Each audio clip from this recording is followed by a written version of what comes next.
One of the current trends in education is to teach children how to think. The mindlab method promotes the development of thought in a very unique manner, through play. My favourite game in mindlab is Lunar Lockout.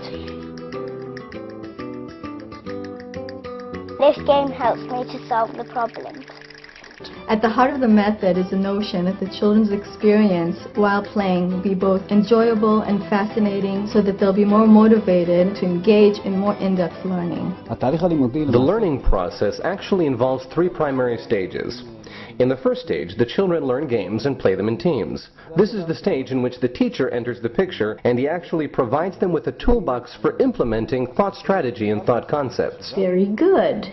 So now you know that that's her plan. The question is, can you do anything to prevent it? In the second stage, the children and the teacher discuss together what they have managed to learn through the game itself, and they apply the models to the lessons learned. The core of the system are the models, and every model has its implications from the game into life itself.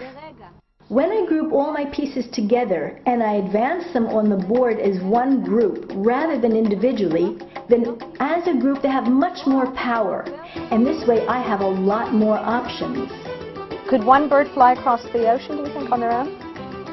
No, I don't think so. But if they work together, they can, can't they? They can protect themselves. In the third stage, we teach the children how to make a transposition of what they have learned through both play and models to real life.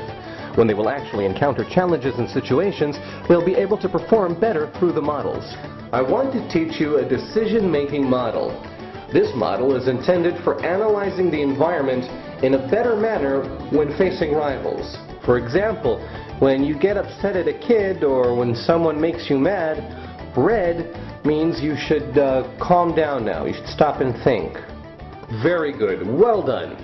For example, if I were to play football outside and smaller kids would play and kick the ball, which would then hit my head, I should first calm down, stop, and examine what their goal was. Why did they do this? Examine the environment. After examining the environment, I prepare to act. If I see that it was not intentional, I calm down, as you said, and now I'm working after having a few seconds to think things over. The mindlab method is the bridge that connects the world of games with the real world. The method includes educational programs that are geared towards children and teenagers ages 4 to 16.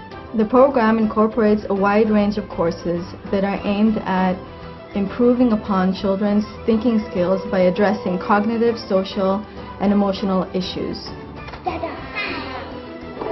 I like the games because they're completely different to other games you can play, and they teach you things which I find is fun. Leading researchers from prestigious universities around the world, headed by Professor Don Green of Yale University in the United States, have examined this.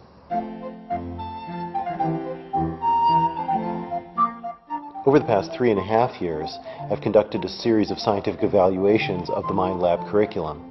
In the treatment group, children receive the mindlab curriculum, whereby they play with games, but learn broader lessons about the applicability of strategic concepts to other areas of life. And in the control group, they simply play with games. And what we find is a significant improvement in the treatment group. When these children were tested in math and verbal ability, it was found that the treatment group significantly outperformed the control group. The more exposure children have to the mindlab curriculum, the more intensively it's implemented, the best they do. And in a field where real interventions that work are relatively rare, I'm quite pleased to report that this is one of those interventions that does work, and it works to a high standard of scientific credibility. Matan Toledo, a 12-year-old from Tel Aviv, studies in 6th grade. Until 5th grade, he was considered a weak student. He was not good in physics or math, and his capabilities were considered below average. Because of this, he suffered from low self-esteem, and his social relations suffered. I achieved the best scores in thinking games. He came with this news. I've won in class, in the entire grade, in the entire school. The teachers in school discovered another side to his personality. He seeks achievement, he's motivated to study. I improved in subjects like Bible studies, history, geography.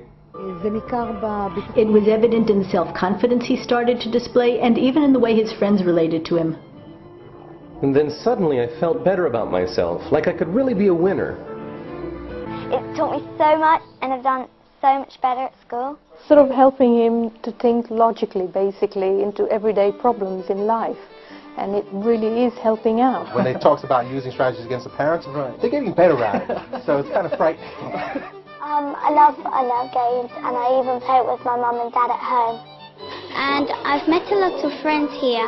I really like the memory games because it was like so much fun. What I do is I walk along the corridors sometimes and I peep in through the windows, and you see that they're really engaged, they're interested, and they're very happy. And that's what we want them to be at this school, and they're going to really gain from it intellectually, and it's going to give them some skills for life. A kid, once he has self-confidence, will act. Once he has decision-making and problem-solving tools, the products will be better. The kids love it, parents love the program, teachers enjoy when they teach it. Mindlab is so fun.